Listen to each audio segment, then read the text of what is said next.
necesarios y hospitales. Pero no es la Cruz Roja. Mantiene muchos colegios y universidades, y no es un ministerio de educación. Atiende a millones de pobres, discapacitados y ancianos sin ser una ONG. Fomenta el arte, tiene bibliotecas y museos, y sin embargo no es una fundación. Desarrolla su actividad en todo el mundo, pero no es una multinacional. Entonces, ¿cuál es realmente la misión de la Iglesia Católica? ¿Construir catedrales, iglesias o monasterios? No. ¿Eliminar el sufrimiento, combatir las injusticias y desigualdades? Tampoco. ¿Será pues su misión organizar procesiones como las de Semana Santa o el Corpus u otros actos de culto?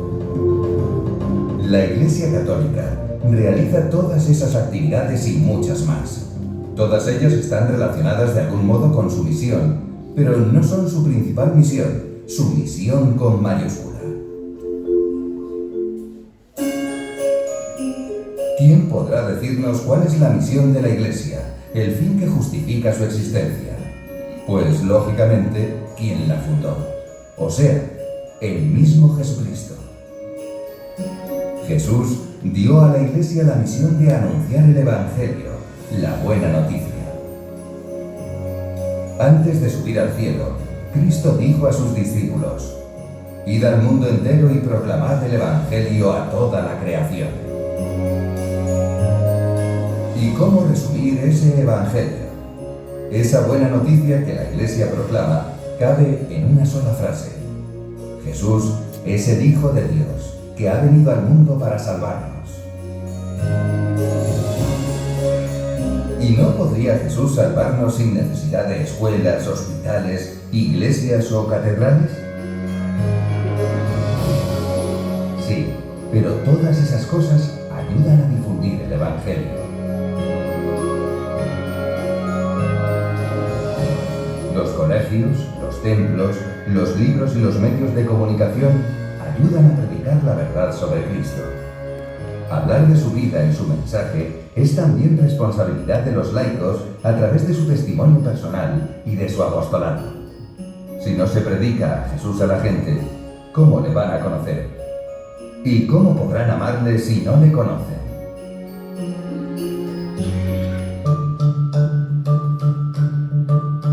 Dar a conocer a Dios es una cara de la misión de la Iglesia. La otra es transformar a los hombres en Cristo. ¿Cómo?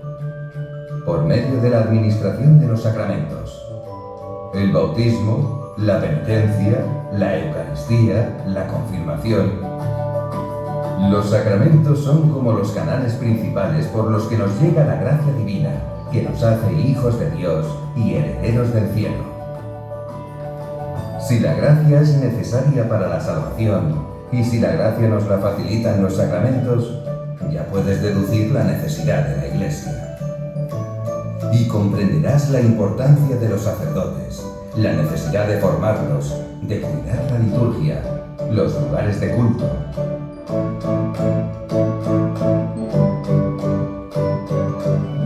Y si el mensaje de Cristo es de amor, de caridad y misericordia, entenderás también por qué se crearon los hospitales, los centros de Cáritas y tantas otras instituciones benéficas nacidas a lo largo de la historia cristiana.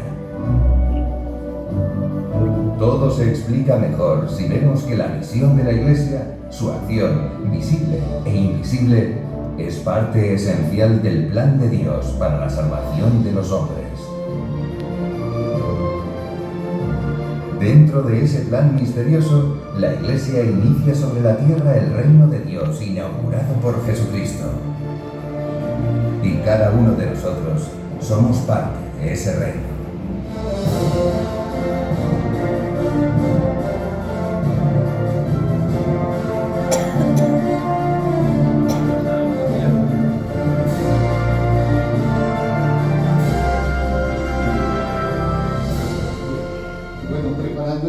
Este tema encontré este video que me ayudó un poquito como a recordar las cosas fuertes, grandes y bellas de la iglesia.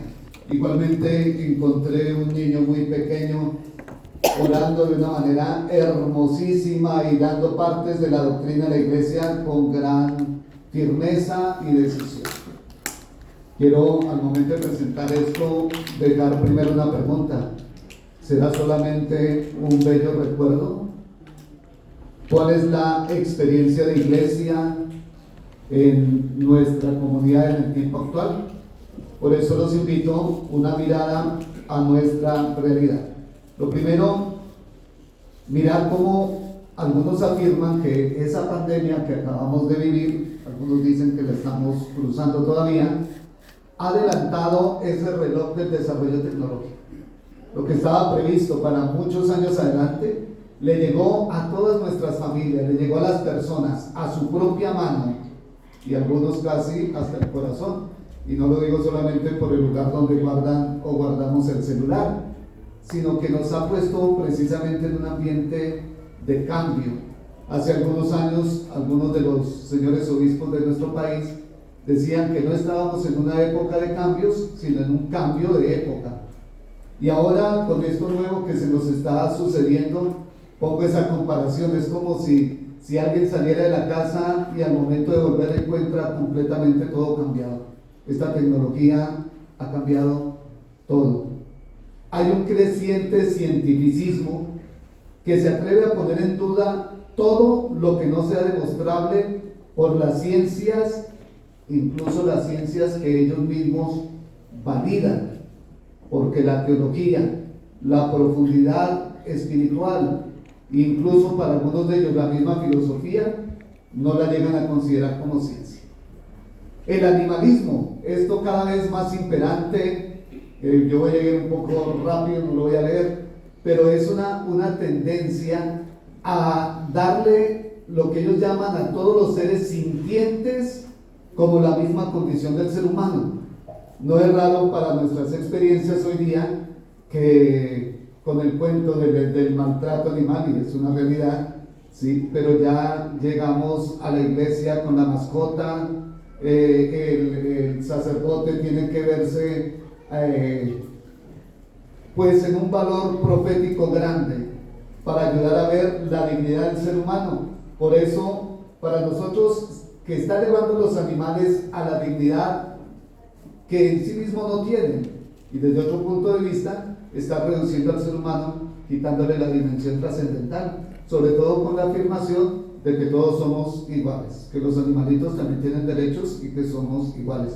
Recientemente en Tensa se presentó la enfermedad de un árbol en el parque, y desde hace tiempo había necesidad de intervenir el árbol. Lo intervinieron y llegaron a pedir las exequias para el árbol. Entonces miremos la dimensión en la que estamos. La verdad se ha diluido en un sinfín de opiniones. Esto también es interesante que nosotros lo reflexionemos. Se ha centrado todo en la persona, pero tristemente no a la forma del personalismo filosófico ni del personalismo cristiano, sino casi en la individualidad de la persona. Con este argumento se ha dado como ese libre desarrollo de la personalidad, y ya lo que importa propiamente es lo que la persona diga, lo que para mí es la verdad. Aquí es donde yo ayudo a ver un poquitico que la verdad se diluye. ¿Qué es la verdad? Recientemente el Papa, en esta semana que estamos terminando, estuvo hablando de la diferencia de la homosexualidad como delito y como pecado. Y él afirma: la homosexualidad es pecado, pero no es delito. Hizo una reflexión muy larga. Y al rato ya aparece alguien diciendo: pues no estoy de acuerdo con lo que dice el Papa, porque para mí amar no es pecado. Luego, si yo amo a una pareja del mismo sexo, no es pecado. Para mí, y fíjese, la verdad se va diluyendo casi en una ética y en una moral completamente individualista y egocéntrica. Ya no importa lo que la otra persona sienta, piense o diga. En cuanto a las instituciones sociales, hago un apunte de que todas esas estructuras que la sociología tradicional, la sociología católica tradicional, proponía, la familia, la política, la religión, la cultura y la economía, están muy al margen de los intereses. Se puso de presente esto de que el cliente siempre tiene la razón y se ha puesto, piense lo que quiera, viva como quiera, haga lo que quiera. La felicidad del individuo está por encima del todo y de todos. Estas ideas son promovidas por muchos. También podemos aludir en esa propagación de las ideas a las bodegas informáticas. Ahora las bodegas en la política dieron un poquitico de luces de esto, que al momento de retacar y retacar y retacar lo que para ellos son sus verdades, las van imponiendo en ciertas agendas de los pensamientos que gobiernan las naciones. Y a estas comunidades, a nuestra gente sencilla, a la gente del campo, en el celular le llegan todas estas ideas, todo este relativismo, y esto hace que estemos viviendo, como lo apunto al final, en una verdadera maraña.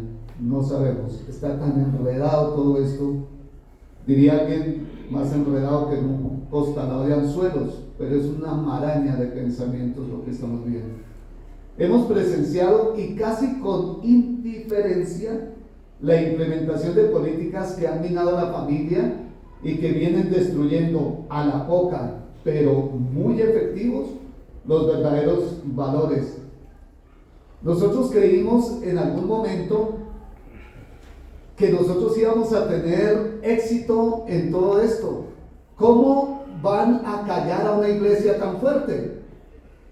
Llegamos a pensar y decir que en esos escenarios políticos no había necesidad de que estuvieran los obispos ni los sacerdotes, porque para eso los políticos eran católicos y habían recibido el bautismo, y muchos de ellos se codeaban con los sacerdotes al momento de venir a hacer las campañas políticas, y creímos que ellos iban a defender la fe.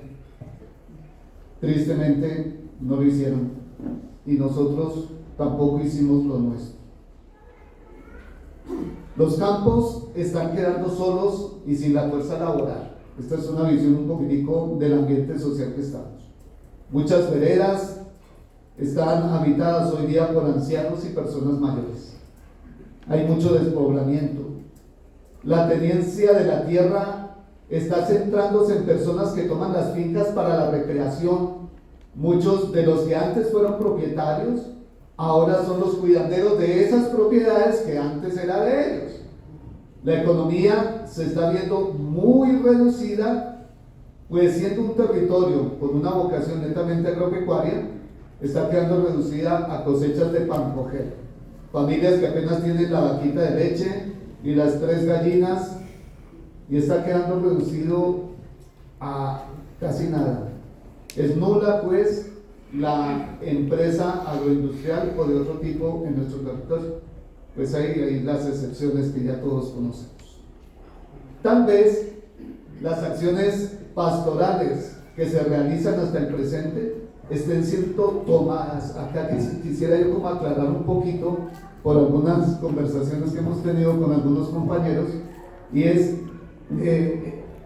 están siendo tomadas, no que estén siendo ofrecidas, sino que las personas quienes están recibiendo pueden tomar nuestro proceso de evangelización como la presentación de una institución más, la presentación de ideas, de un contenido, de una doctrina, de una filosofía, de una institución, con sus paradigmas, con sus visiones. Ver las respuestas de las afirmaciones del Papa, del señor obispo, de los sacerdotes, la respuesta que dan a los catequistas y a los agentes de pastoral. E insisto en esto, que mucha gente nos escucha, nos dedica el tiempo, así como ustedes están haciendo este sacrificio, sobre todo conmigo, de estar en este momento ahí sentados escuchando, pero ya cada uno tiene su opinión. Y lo que diga o deje de decir, pues poca huella o poca huella, sí, digamos, puede caer en el corazón de la persona. Ya está todo hay que tener presente esto. ¿Cómo nos están escuchando? Bueno, como no me puedo más extender en esto, lo había escrito también, entonces vamos a pasar a algo de la realidad de nuestra diócesis y de nuestra labor basados en estos contextos. Estos son como contextos globales que nos pueden ayudar a nosotros en esa propuesta que con tanta firmeza nos habla el señor obispo y que nos ha mostrado una historia para llegar a este momento. No solamente desde los procesos de pastorales anteriores, también la llegada del nuevo obispo, ese sínodo que hicimos en la ciudad de Garagoa, con todo este proceso que hemos tenido. Bueno, pues entonces miremos ahora un poco nuestra labor a la luz de esto.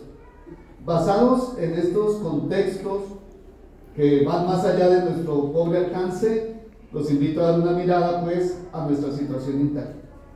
El clericalismo visto desde el clero. Quienes tuvieron la oportunidad de leer, también lo presentó enseguida el clericalismo desde los laicos.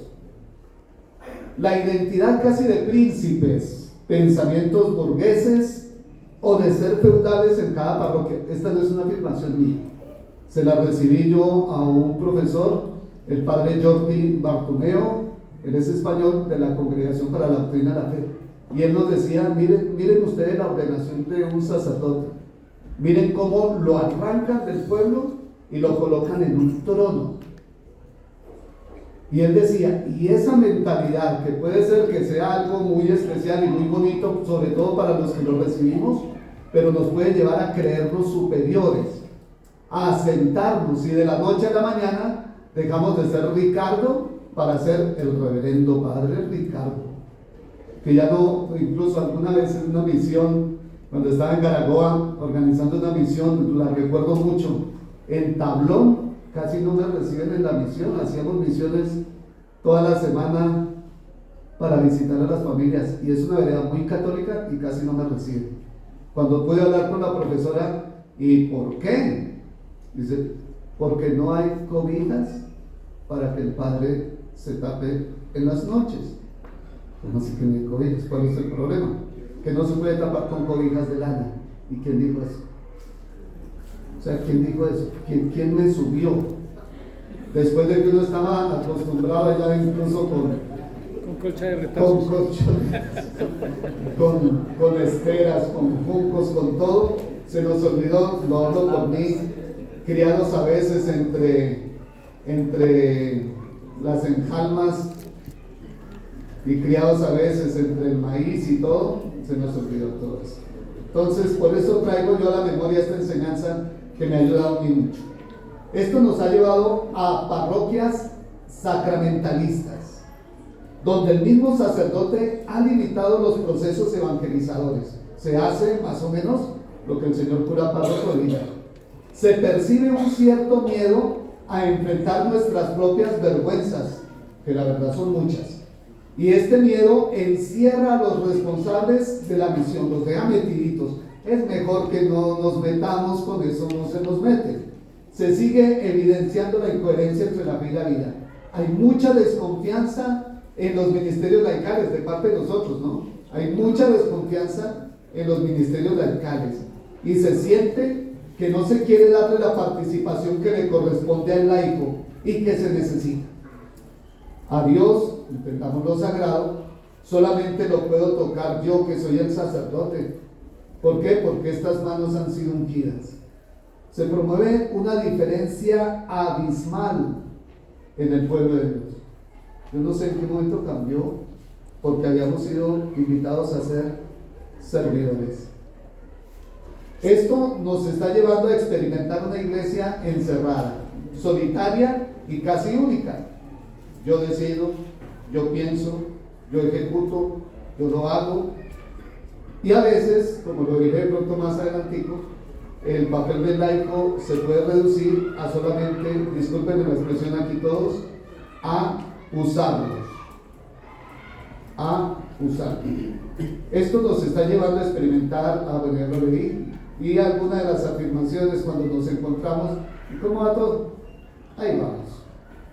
Las incoherencias personales, eclesiales y sociales no son confrontadas con la voluntad de Dios. Obviamente no somos perfectos, pero hay que hacer este examen.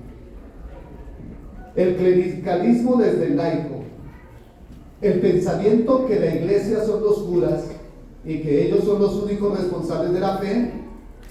Muchos aún asisten solamente si va el sacerdote. En algunas de las asambleas parroquiales, si la hacemos en un sector, si en una vereda, y viene el padrecito y hay misa.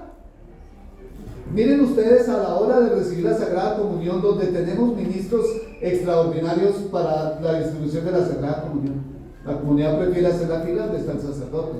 Y el obispo nos ha dicho en nuestras reuniones, y si está el obispo, prefieren la mano del obispo a la del sacerdote. Clericalismo, ahí está el pensamiento, lo ve claro. Para actividades de pastoral y actividades comunitarias, aún invitan a celebrar la Eucaristía y agradecen la presencia del sacerdote. Es un punto más en la agenda, pero gracias a Dios, aún estamos en la agenda. Aún está bien. Hasta el momento es el primer punto de esos programas, ¿no? Programa con el cual vamos a acelerar. También se evidencia la incoherencia fe-vida en nuestros laicos. Con esa mentalidad clericalista, cuando el sacerdote deja de hablar, escuchen esta que es interesante para nuestro quehacer. Si el sacerdote, si el señor cura párroco deja de hablar de ciertos temas, las comunidades afirman que ya tal vez son temas muy importantes, que ya ni siquiera se habla de eso. Con tristeza he compartido con algunas personas que dicen: padre, y luego todavía es pecado estar viviendo con ella y tener relaciones sexuales y todo esto. Yo pensé que eso ya no era pecado. Mire usted, nos quejamos de una falta de compromiso de los laicos, pero es necesario ver también la falta de compromiso de nosotros.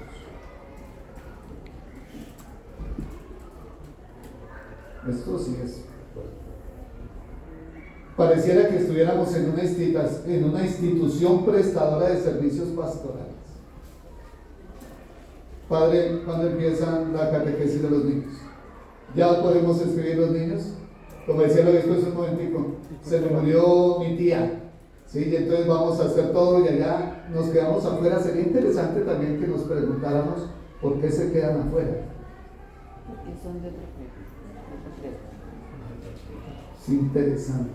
Ahora, ¿qué estudiar? Servicios pastorales, fría, ojo, sin amor a las personas. Una institución prestadora de servicios pastorales, fría, sin amor a las personas y sin interés por mejorar la calidad de vida para los otros, que no necesariamente es dinero, que no necesariamente es casas y alimentos. No alcanzamos a ver, como lo dice una de las plegarias eucarísticas, no alcanzamos a ver las verdaderas necesidades de nuestros hermanos. Por eso nuestra respuesta tal vez no es acertada. La labor no se siente ni efectiva ni eficiente. A nivel social, veamos ante todo la actualidad de algunos elementos de la vida de las familias. La realidad de la familia ha cambiado. Ya no recuerdo ni siquiera cuántas diferentes composiciones de familia hay. Nada raro, y para que ustedes sepan, ha habido matrimonios, señores que se han casado con un árbol, con un perro, con un puente, Un gato. y ahí está todo. ¿Cuál es la definición de familia? Mi hijo perruno, mi hijo gatuno, y que tiene derechos, y que toca que también vaya a la misa, y si no, yo no voy. Y los chistecitos de esos de la vida religiosa que ya no tienen. En una región que por generaciones anteriores era frecuente el consumo excesivo de licor, hoy se ve aumentado este sistema adictivo a sustancias más fuertes y perjudiciales. Esto viene minando la familia. Algunos de los señores mayores dicen: al menos nosotros nos emborrachábamos, pero estos jóvenes. La formación que ofrece el Estado está marcada para promover sus propias ideologías y cumplir sus compromisos internacionales y la formación que ofrece la iglesia tal vez esté muy limitada a intereses doctrinales y no vivenciales, ni que apoyen la experiencia de Cristo que camina con su pueblo. Nuestros grupos de niños y de jóvenes no han madurado lo suficiente para dar frutos en vocaciones a la santidad, a la vida consagrada, al sacerdocio. Son comunidades sencillas y humildes que acogen con generosidad a los misioneros.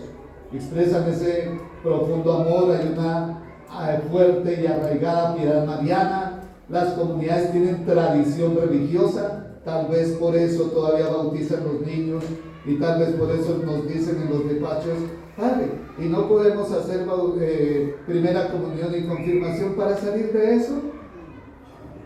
Cumplimiento de fe, cumplimiento, pero no se ve el compromiso ni el testimonio que se espera de todo creyente.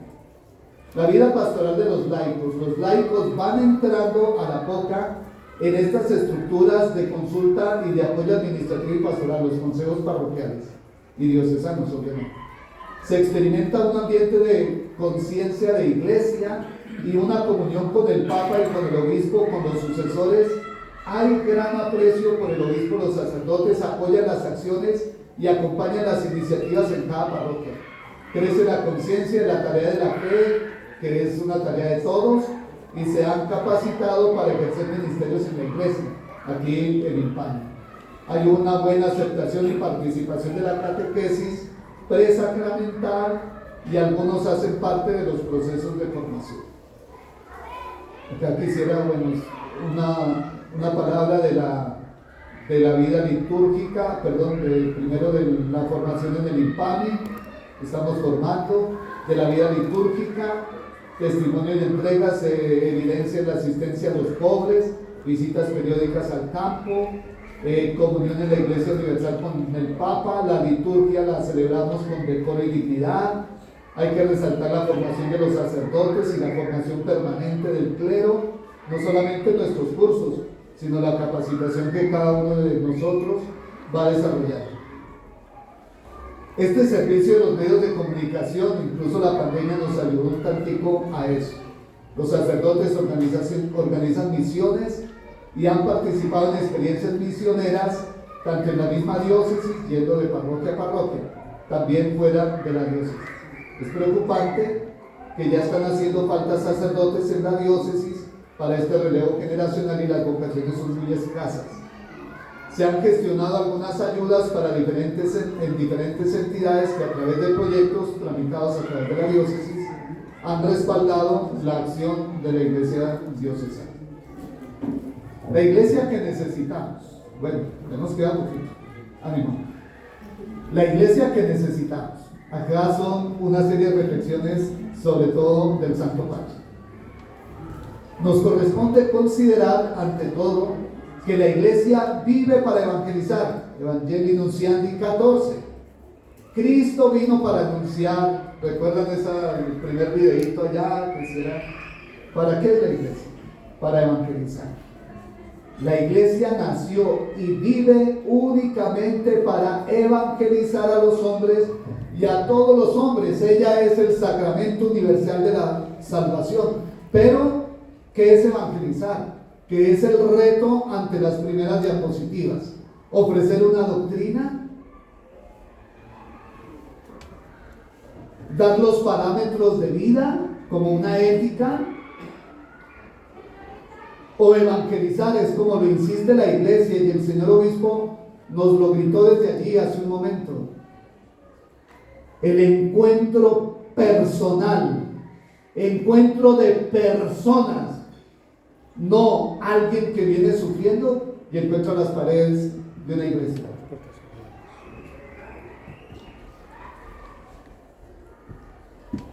Es bueno considerar en este momento que las rápidas transformaciones que traía la humanidad a partir del siglo XX y XXI, donde se decía que estábamos no en la época de cambio, sino en un cambio de época. Miren lo que dijo el Papa Francisco en esta vigilia de Pentecostés en el año 2013. Prefiero una iglesia accidentada, herida y manchada por salir a la calle que una iglesia enferma por el encierro y la comodidad de aferrarse a sus propias seguridades. A fin de cuentas, esto le va a tocar a los sacerdotes que vienen, porque yo ya estoy terminando. Serán ellos los que les toque enfrentar esa cosa. Y lo escucharon. Ante la realidad actual, invitó el Papa a la iglesia a no cerrarse ni aislarse, no cerrarse en la parroquia, no cerrarse en los movimientos, no encerrarse entre los que pensamos de la misma manera, porque cuando se cierra se enferma, y criticó aquellas estructuras caducas que no hacen libres, sino que hacen esclavos.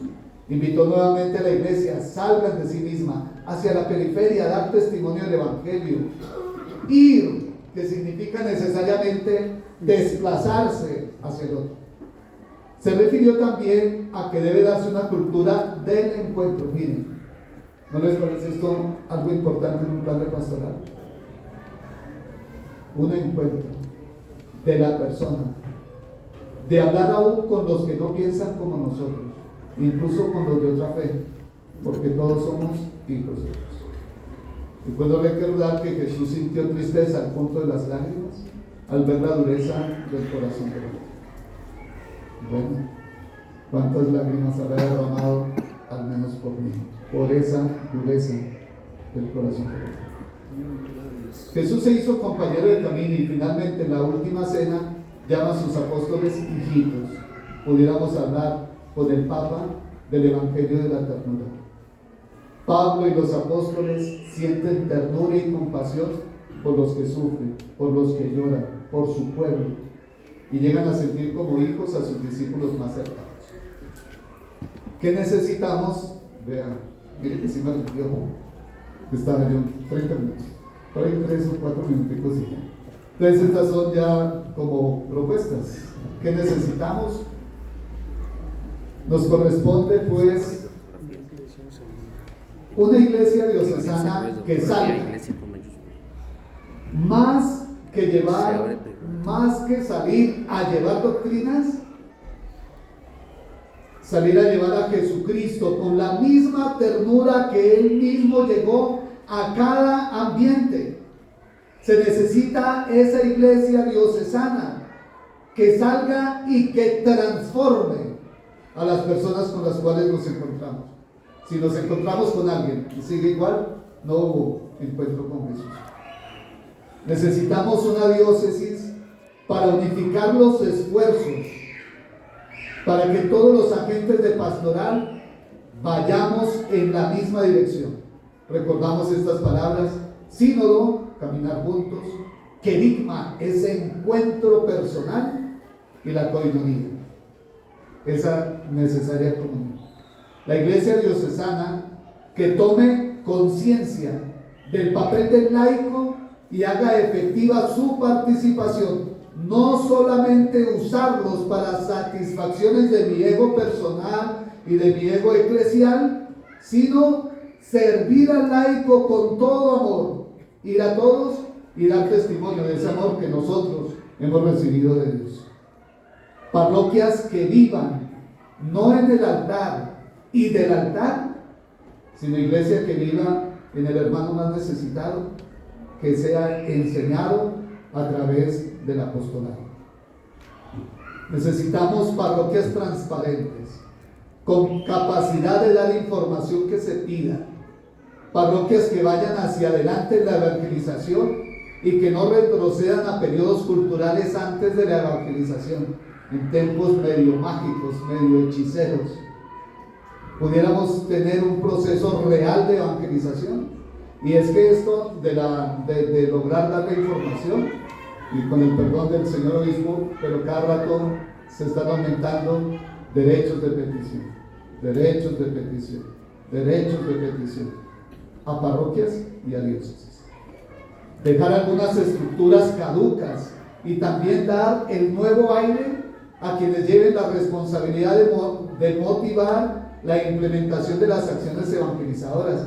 Se ve necesario ese nuevo aire con nuevos responsables en las vicarías diocesanas. Ya algunos de nosotros, hablo por mí, ya cumplimos nuestro ciclo. Ya somos canzones con lo mismo. Y se necesita, como lo decía Monseñor, esa nueva fuerza, un nuevo espíritu, ese poder transformar. Y ya es necesario. Manifestar la iglesia en salida con misiones dentro de la diócesis que permita la experiencia misionera y llevar a Jesús a todas las comunidades en las parroquias, y así se puede llevar ese Redentor a los enfermos. Imagínense ustedes nuevamente todos en las veredas visitando a los enfermos en unas experiencias misioneras importantes. Se requiere articular más el INPAMI con la Vicaría de Pastoral. Algunos de nosotros sentimos que marchan por su lado y algunos laicos dicen me formé, y aquí estoy haciendo lo mismo que antes que empezar a formarme. Entonces, ¿para qué? Para que estos procesos vayan de la mano.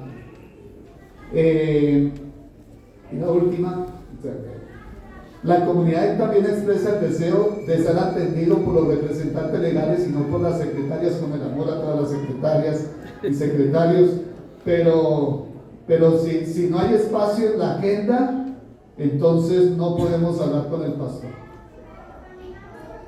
Y pareciera que fueran ellas quienes estuvieran dirigiendo pastoralmente la comunidad. Ante las dificultades de sus acciones con niños, con jóvenes y el acompañamiento con todos los llamados a la vida ministerial en las parroquias y vocaciones a la vida consagrada y sacerdotal, acá ha sido insistente que haya un delegado para la pastoral juvenil y vocacional para toda la diócesis que nos ayude en esta tarea. Se siente prioridad de acompañar a las familias para que lleven respuestas a todas estas inquietudes y generen la transmisión del amor de Dios nuestro Señor. Muchas gracias por su paciencia y siempre por su paciencia.